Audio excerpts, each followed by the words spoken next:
Good morning student, class 7। आपका जो chapter running में चल रहा है वो है चैप्टर 17। तो इस चैप्टर का शेष भाग रह गया है। हमने आधा चैप्टर पढ़ा था और समझा था, तो आज जो आधा रह गया है उसे समझते हैं। एक बालक की कहानी है, एक बच्चे की कहानी है जो कि अपनी परिस्थितियों के कारण भीख मांगने पर मजबूर हो जाता है। अब तो याद आ गया आपको। तो चलिए इसी का शेष पाठ हम जो है आज पढ़ते हैं, समझते हैं और इसे कंप्लीट करते हैं। पार्ट 17 3 शर्तें। बच्चों, इसका पार्ट 1 आप तक पहुंच गया है। सेकंड पार्ट चैप्टर स्टार्ट करते हैं, जो उस बच्चे की कहानी थी जिसमें वह भीख मांगने पर मजबूर हो जाता है। याद आ गई बच्चों? चलिए अब इसके आगे का चैप्टर आज की वीडियो में कंप्लीट करते हैं। 10 नहीं 20 रुपए लूँगा। बाबू फिर मुस्कुराए। उन्होंने ताला खोला, दरवाज़ा भीतर धकेला। एकदम से अजीब सी सड़ी हुई हवा का झोंका नाक से टकराया। अंधेरे में स्विच ढूंढा, बिजली जलाई और मुझसे बोले, आओ भीतर आ जाओ। बाहर क्यों खड़े हो? डरते सकुचाते मैंने भीतर कदम रखा। एकाएक मैं सहम गया। सूटेड बूटेड बाबू और कमरा कबाड़ खाना। इस कमरे से तो मेरी झुग्गी अच्छी और साफ थी। बड़ा सा कमरा धूल से भरा पड़ा था। फर्श पर रेत ही रेत, चारों ओर बड़े बड़े मकड़ी के जाले। कोने में धूल से सनी पड़ी मेज, 2 उल्टी पड़ी हुई कुर्सियां, धूल उन पर भी खूब जमी हुई थी। कमरे के बीचों बीच एक छोटी सी खाली पड़ी अलमारी, दीवार पर लटकी घड़ी जिस पर इतनी धूल थी कि सुइयां और आंकड़े ठीक से दिखाई नहीं दे रहे थे। दीवार के सहारे पास में ही एक चारपाई खड़ी करके रखी हुई थी। कमरे की हालत देखकर मेरा सहम जाना स्वाभाविक ही था। मुझे यकीन हो गया कि मैं गलत जगह फंस गया हूँ। मन हुआ 20 रुपए छोड़कर भाग जाऊं। मैं जाने की बात सोचते हुए उनकी नज़र बचाकर बाहर की ओर मुड़ने ही वाला था कि कर्कश आवाज़ सुनाई दी। क्यों 20 रुपए लिए बिना जा रहे हो? 20 रुपए की बात सुनकर मैं रुक गया। मैंने पेट पर हाथ फेरा। पेट गहरा खाली कुएं सा लगा। मन में सोचा, भीतर तो आ ही चुका हूँ।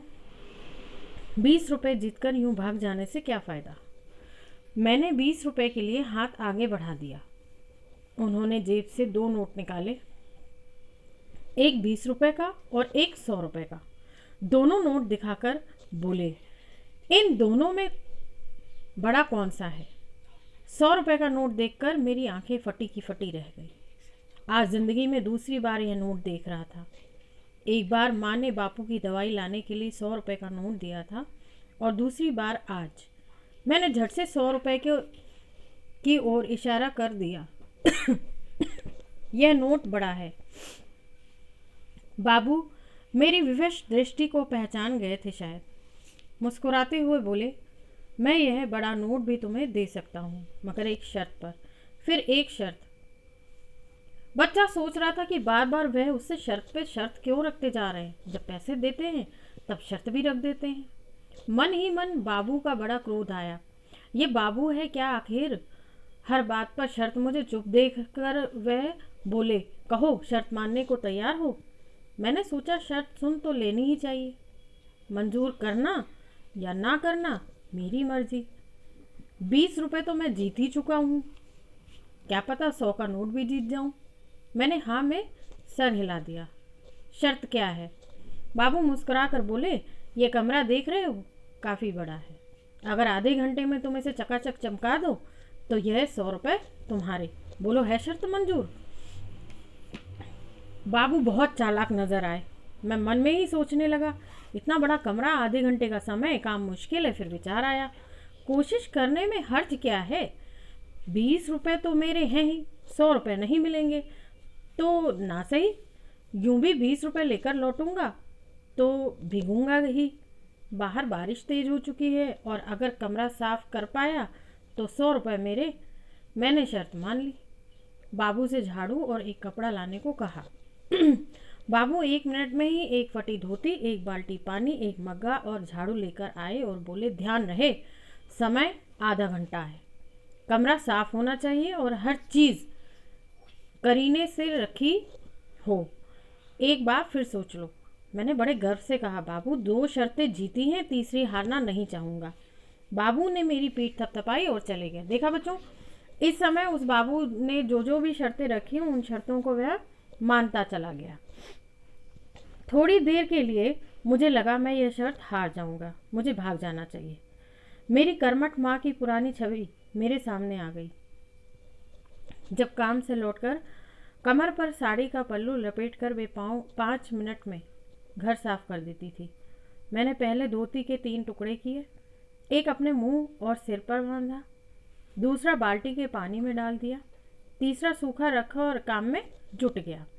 मेज और कुर्सियों को चमकाया, उन्हें कमरे के बाहर बरामदे में रखा, फिर चारपाई को झाड़ा, झाड़कर धूल हटने से वह भी चमक उठी। घसीट कर उसे भी बरामदे में रखा।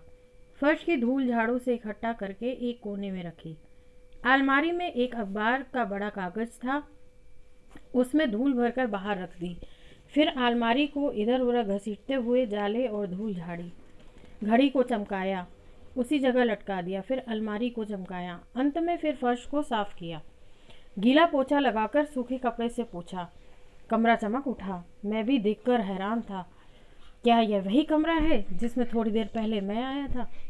मुझे लगा अब मैं 100 रुपये जीत चुका हूँ। मेज, कुर्सियाँ, अलमारी और चारपाई ठीक तरीके से लगाई। अपनी बुद्धि अनुसार कमरे को सजा दिया। ठीक आधे घंटे बाद बाबू कमरे में आए। कमरा देखकर उनकी आंखें फटी की फटी रह गईं। बाबू ने पास आकर मेरी पीठ थपथपाई। बोले, तुम मेरी 3 शर्तों का मतलब समझे? मैंने कहा, हाँ, 120 रुपये। बाबू बोले, नहीं, पैसा नहीं। मेरी पहली शर्त का मतलब था जीवन में आगे बढ़ते जाओ, मंजिल तक जरूर पहुंचोगे। दूसरी शर्त का मतलब था मंजिल पर रुको मत, कुछ और करने की कोशिश करो, जिससे डर लगे उसे ज़रूर करो, नया अनुभव मिलेगा। और तीसरी शर्त का मतलब था मेहनत रंग लाती है, समय निर्धारण कर काम करोगे तो सफलता ज़रूर मिलेगी। यह लो 120 रुपये। बाबू ने पैसे मेरे हाथ पर रखे और बोले, इन 3 शर्तों को गांठ में बांध लो, कभी किसी के आगे हाथ नहीं फैलाना पड़ेगा। जो समय की कद्र करना सीख गया वह सफलता का रहस्य समझ गया। बच्चों, वह बच्चा इतनी देर से परेशान था कि ये बाबू मेरे पीछे क्यों पड़ा है, आखिर मुझे शर्त पे शर्त दिए चला जा रहा है, आखिर ये कौन सी शिक्षा ये लेखक मुझे देना चाहता है। तो अपने पाठ के माध्यम से उन्होंने उस बच्चे को, जिसके पास खाने के लिए अनाज नहीं था और वह इतनी मुसीबत में घिरा हुआ था कि स्वतः उसके पिता नहीं थे, पिता की मृत्यु हो चुकी थी, माँ ने एक्सीडेंट में अपने दोनों पाँव खो दिए थे, उनकी माँ की दोनों पाँव नहीं थे, और वह बच्चा भीख मांगने पर मजबूर था। और भीख मांगने के बावजूद भी उसके अंदर यह हिम्मत थी कि उसने अपना घर का खर्चा उठा रखा था। भीख मांगना उसकी ज़रूरत थी, इसलिए वह किसी के आगे झुकता था, अन्यथा उसे भीख मांगना बिल्कुल भी पसंद नहीं था। लेकिन आज इस पाठ के माध्यम से लेखक ने जब उसे 3 शिक्षा दी कि जीवन में आगे बढ़ते जाओ, इसीलिए बार बार वो कहता था 2 कदम आगे चलना है, 10 कदम आगे चलना। बच्चा परेशान हो जाता था कि कितना चलाएगा मुझे। आखिरकार वह जीवन में यही सिखाना चाहता था कि आगे बढ़ते रहने से हमें थकना नहीं है, बढ़ेंगे तो ही मंजिल को पाएंगे। अब दूसरी शर्त का मतलब उन्होंने बताया कि मंजिल पर रुको मत, कुछ और करने की कोशिश करो। वाकई में हम बच्चों जानते हैं हिंदी आसान है, साइंस आप इंटरेस्टिंग समझते हैं तो आसान है, गणित आपको कठिन लगती है। तो हमेशा यही कहा जाता है कि जो चीज़ कठिन हो उसे पहले लो, उसे पहले पढ़ो। आप जिस चीज़ से डरते हो उस काम को पहले करो। यानी अगर आप मैथ्स से डर रहे हो या किसी विषय से ऐसे डर रहे हो तो क्यों डर रहे हो, उसको पहले करो ना।